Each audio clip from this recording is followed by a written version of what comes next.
ሰላም አለይኩም ወራህመቱላሂ ወበረካቱ። እንዴት ናችሁ?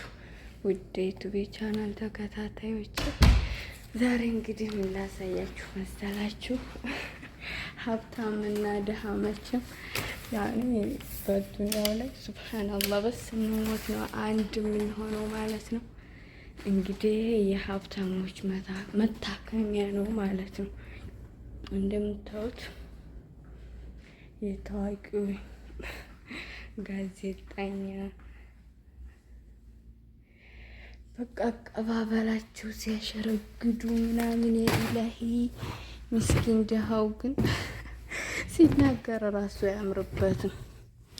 አጃኢብ ነው።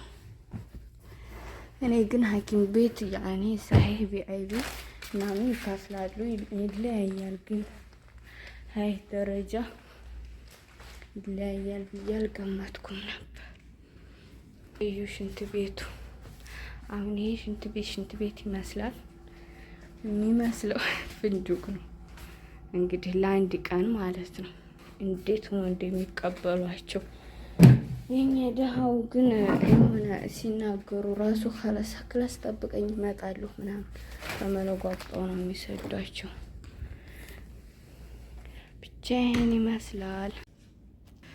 ድባቡን ራሱ ስከፍቱ ከጫማው እስከ ሻምፖ ጃህዝ ነው። ሀብታም የኛ ቢጤ እንግዲህ እንደዚህ ችፋት ሁና ትጠብቀዋለች ማለት ነው። እንግዲህ ሽንት ቤቱን ቆይ ላሳያችሁ። ሽንት ቤቱ እንደምታዩት እንግዲህ ታዋቂና ሀብታም ካልሆናችሁ ሻምፖ ፎጣ ምናምን ጃህዝ አይሆንላችሁም ማለት ነው። አጃኢብ እኮ ነው። ደግነቱ ስንሞት ጋር አንድ ነን።